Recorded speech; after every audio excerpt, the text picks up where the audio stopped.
You don't fear choosing yourself because you don't know what you want. Most people tell the story that way because it feels cleaner. It sounds rational. It sounds like a temporary lack of clarity. But if you watch what actually happens inside you, the problem isn't uncertainty. The problem is what certainty would cost. Because there are moments when you know, not as a complete plan, not as a 5-year map, but as a sharp internal recognition. You know what you're refusing. You know what you're tolerating. You know what you're staying in long after it stopped being true. And still you don't move. Not because you're weak, not because you're lazy, not because you lack discipline. You don't move because choosing yourself is not just a decision, it is a social event, a moral event, an identity event. And the hidden dynamic is this: when you choose yourself, you don't only lose options, you lose a version of yourself that was built to survive. This channel doesn't teach, it reveals. And what it reveals here is uncomfortable. Your hesitation is not confusion. Your hesitation is fear. Not fear of failing, fear of becoming illegible. Fear of becoming the person who no longer fits the role that earned love. Nietzsche saw this kind of fear long before modern psychology gave it softer names. He saw that what keeps people obedient is not the law, it is valuation, the invisible system that decides what counts is good, what counts is selfish, what counts is mature, what counts is ungrateful. When you live under that system long enough, choosing yourself feels like wrongdoing, and guilt appears before you even act. You think you're afraid to disappoint them, but the deeper truth is that you are afraid to disappoint the morality inside you. Because the morality inside you doesn't just evaluate actions, it evaluates identities. It asks, what kind of person are you? And for many people, the safest identity is the approved identity, the one that is useful, the one that is reasonable, the one that is easy to explain. You became that person for a reason. At some point, being yourself had consequences. Maybe you were too intense, too emotional, too ambitious, too quiet, too honest. And you learned something, not as a philosophy, but as a reflex. You learned that the self, unedited, is risky. So you edited. You developed a style of being that kept things stable. You learned to be agreeable without being fake, helpful without asking for help, strong without needing anyone. And everyone called it maturity. But maturity, when it's built from fear, becomes a cage that looks like character. Nietzsche would call this the triumph of the herd's values inside the individual. Not because the herd is stupid, because the herd rewards predictability. It rewards people who don't create uncertainty. And a person who chooses themselves creates uncertainty. They change, they leave, they stop performing, they stop explaining, they stop making their inner life publicly acceptable. So the herd reacts, sometimes with anger, sometimes with distance, sometimes with disappointment that looks like morality. You've changed. This isn't you. After everything we've done, I don't recognize you. Those phrases are not observations, they're corrections. They're meant to pull you back into the role, because roles are comfortable for everyone, except the person trapped inside them. This is why the fear is so quiet and so persistent. It isn't a fear of a single person's reaction. It's a fear of losing the entire structure that kept you safe. And when that structure is threatened, your nervous system does what it was trained to do. It hesitates. It searches for permission. It tries to negotiate. It tries to choose yourself in a way that doesn't look like choosing yourself. You want freedom without conflict, truth without consequences, autonomy without being seen as selfish. And that is the impossible deal. Nietzsche would say, the reason you can't choose yourself is that you've been taught to treat selfhood as debt. You owe people. You owe systems. You owe your identity.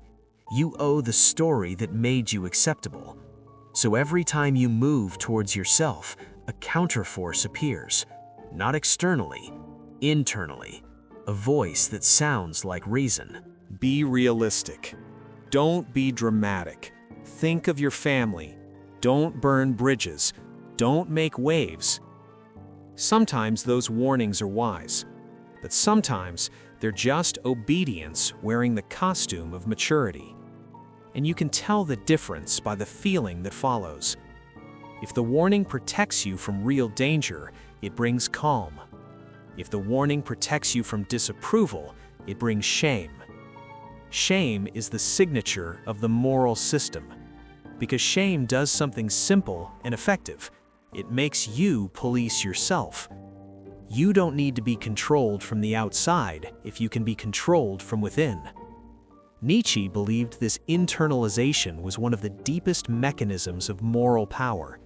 The person becomes their own jailer. They guard the door. They keep themselves inside. They call it responsibility.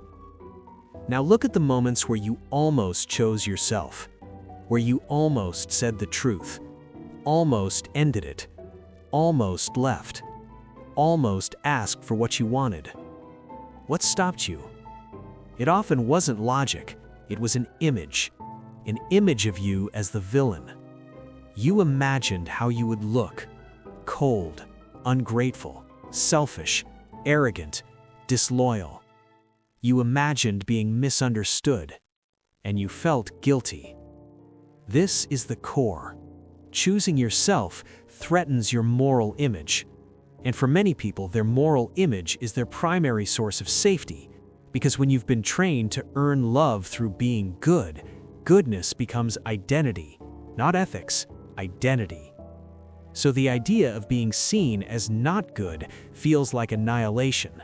It feels like becoming unlovable. And your body reacts as if love is survival, because early on it was. This is why choosing yourself feels like betrayal. Not betrayal of others, betrayal of the contract you signed without reading.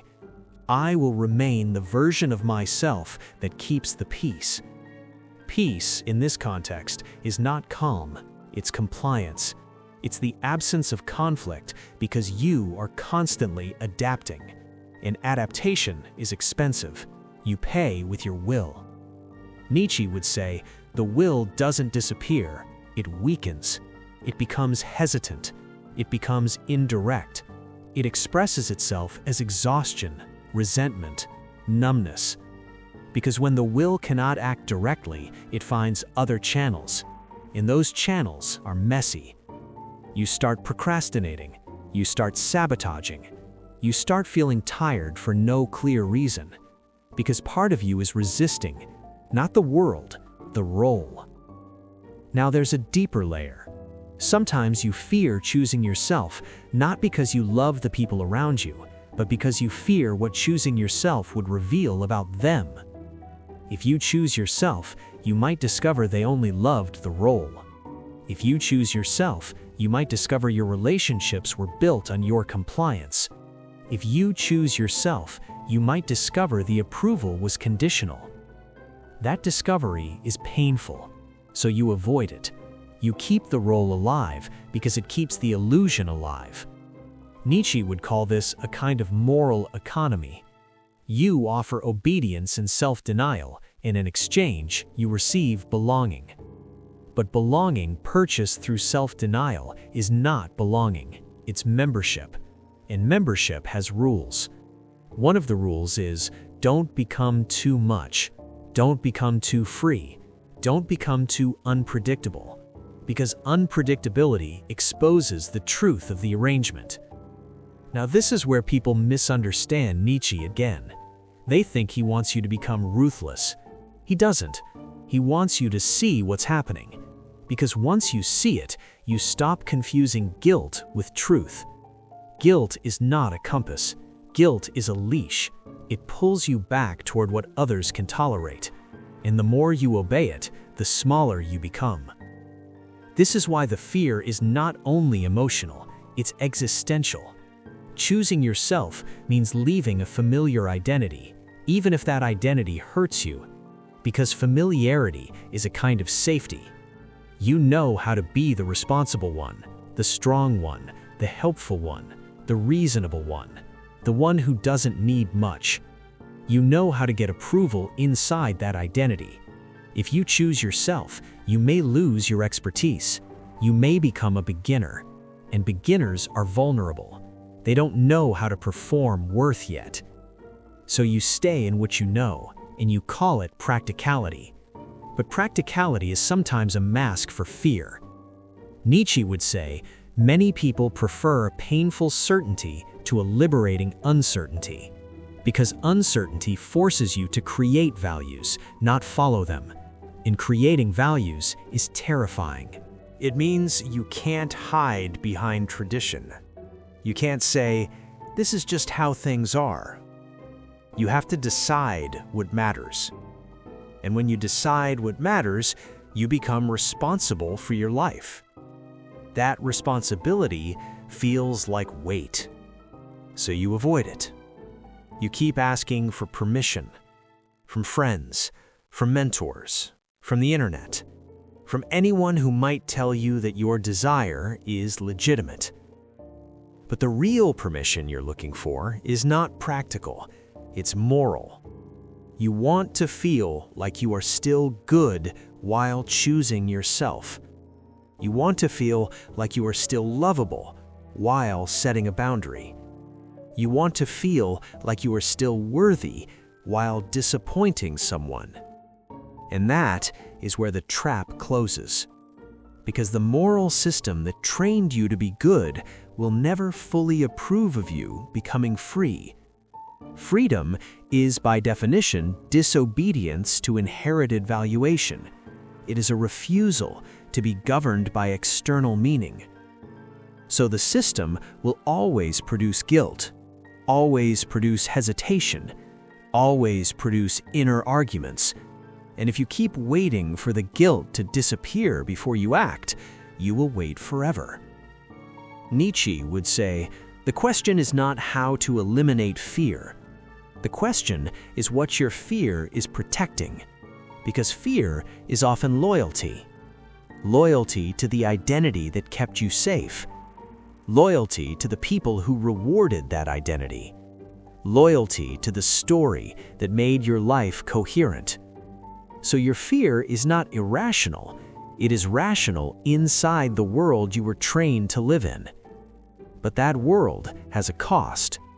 The cost is that you never fully become yourself. And that cost accumulates. It becomes a quiet grief. The grief of the life you didn't choose. The grief of the self you postponed. The grief of constantly feeling that your real life is always about to begin. Nietzsche would say, this grief is one of the engines of modern resentment. Because when you abandon yourself to remain acceptable, you start to feel owed. You feel like people should appreciate your sacrifice. And when they don't, bitterness appears. Not always visible. Sometimes it shows up as sarcasm, as withdrawal, as coldness, as fatigue. Because the will wants compensation, but no one can compensate you for the self you didn't live. So the resentment turns inward. You blame yourself for being stuck. You tell yourself you're lazy. You tell yourself you lack discipline. But the real reason is more precise. You were trained to equate selfhood with selfishness. And selfishness in your moral vocabulary is a crime. So you don't choose yourself. You choose what makes you look good, and you call it humility. Now notice how this plays out in the smallest moments. You want to say no, and you add explanations. You soften. You apologize. You want to rest, and you feel guilty. You feel like you have to earn it. You want to step back from a relationship, and you imagine the narrative. You imagine being the bad person. So you stay. You keep being available. You keep being understandable. You keep being good. And every day, you feel a little more tired. Because being good is not neutral. Being good, for many people, is a strategy to avoid conflict, a strategy to avoid abandonment, a strategy to avoid the unbearable possibility of being disliked. Nietzsche would call this the morality of the weak, not as an insult, but as a description. A morality designed to protect those who cannot risk open conflict. It turns compliance into virtue. It turns self-denial into righteousness, and it punishes those who choose themselves by labeling them immoral. So your fear is not just personal, it is cultural. It is inherited. It lives in language. Words like selfish, entitled, dramatic, ungrateful are not just descriptors, they are weapons. They are tools of social control.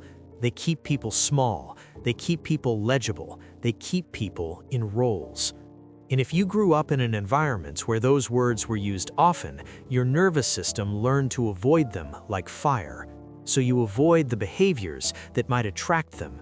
You avoid choosing yourself because choosing yourself might attract accusation, even if you are doing nothing wrong. Now there is a point where this becomes almost unbearable. It's when you realize that choosing yourself will disappoint someone no matter what you do.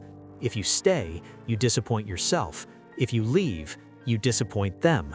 So you stay because disappointing yourself feels quieter. It's private. No one sees it. And that is the moral trap. Private suffering is rewarded as virtue. Public conflict is punished as selfishness. So you choose private suffering. You call it patience. You call it loyalty. You call it love. But sometimes it's just fear. Fear of losing the identity that makes you acceptable. There is another detail people miss.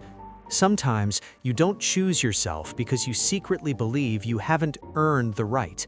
You treat selfhood like a privilege reserved for people who are already stable, already certain, already successful. You tell yourself, when I have more money, when I'm calmer, when I'm healed, when I'm ready, then I'll choose myself. But ready is just a moving target designed to postpone the moment of disobedience. Because the moment you choose yourself, you stop negotiating with the standard, and that is what the standard cannot tolerate. Nietzsche would say, the standard survives by making you feel perpetually unfinished. If you feel unfinished, you keep improving. If you keep improving, you keep obeying. If you keep obeying, you keep the moral economy alive. So the system does something subtle. It convinces you that your desire must be justified by achievement, that you must earn your own life. This is why some people who are extremely competent still feel unworthy of choosing themselves. They aren't lacking capability. They're trapped in a moral logic where capability is never enough, because capability is not the currency. The currency is sacrifice, and sacrifice has no ceiling. Now notice how this shows up in relationships. You don't just fear being disliked, you fear being reclassified. You fear that once you choose yourself, people will reinterpret your entire history. They won't say, they finally grew. They'll say, so it was all fake. They will rewrite you to protect their own story. Because if you change, it forces them to admit that your old self was not freely given. It was requested. It was extracted. And that is too uncomfortable. So they moralize your change. They call it selfishness. They call it coldness. They call it pride. This is the social defense mechanism, turning your autonomy into a moral flaw. Nietzsche understood that morality often functions as a weapon used by the powerless to control the strong and by the comfortable to control the changing. Not always consciously, almost never consciously, but reliably. And once you anticipate that moral weapon, you begin censoring yourself before anyone can pull it out. You silence your desire. You soften your boundaries. You keep explaining. Because explanation is the ritual that reassures the tribe. It says, I'm still one of you. I'm still safe. I'm still good. And that ritual is exhausting. Because the truth is simple. Choosing yourself will not always be understood. Sometimes it will be misread as aggression. Sometimes your calm boundary will be treated like an attack. Sometimes your quiet no will be treated like betrayal. And the part of you that wants to be understood by everyone will suffer. But Nietzsche would ask, why does understanding feel like a requirement? Why do you need the world to agree with your inner life before you can live it? That requirement is not love. It's dependency. Dependency on moral approval. And moral approval is a fragile foundation for a life because it can be withdrawn at any time. So the deeper task is not becoming fearless. It is becoming less governable by approval. Not cynical, not hostile, just less governable. Less easily pulled back into the role by guilt, by shame, by the fear of being misinterpreted. Because a person who can tolerate misunderstanding becomes free in a very specific way. They stop living for the interpretation. They start living for the truth. And truth doesn't arrive as a clean story.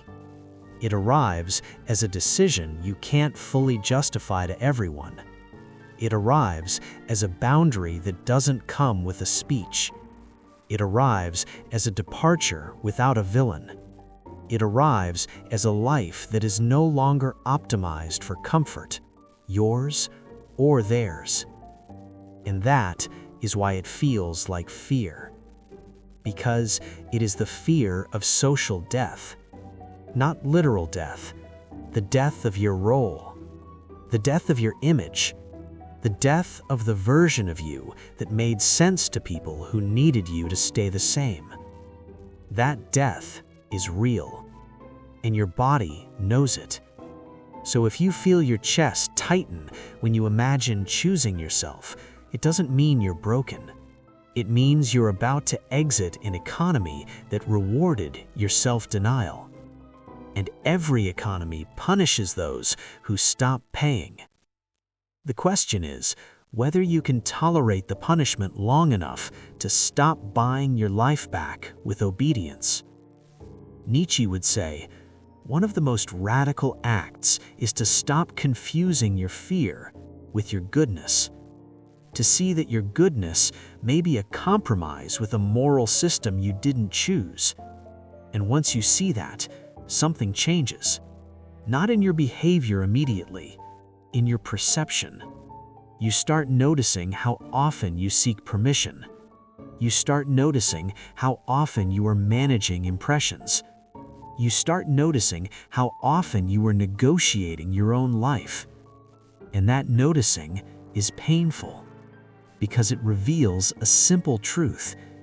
You have been living as a guest in your own existence, trying not to inconvenience anyone, trying not to upset the moral order, trying to remain the version of yourself that creates no trouble. But you are trouble, not because you are bad, because you are alive. Life creates friction. Life creates change. Life creates disappointment. And if you try to remove all friction from your life, you remove life itself. Nietzsche would say, the question is not whether choosing yourself will hurt others. The question is whether not choosing yourself is already hurting you. Because every day you postpone yourself, you are making a decision in favor of the role. And roles have an expiration date. Eventually, your body refuses. It refuses through anxiety, through exhaustion, through numbness, through a sudden inability to keep performing.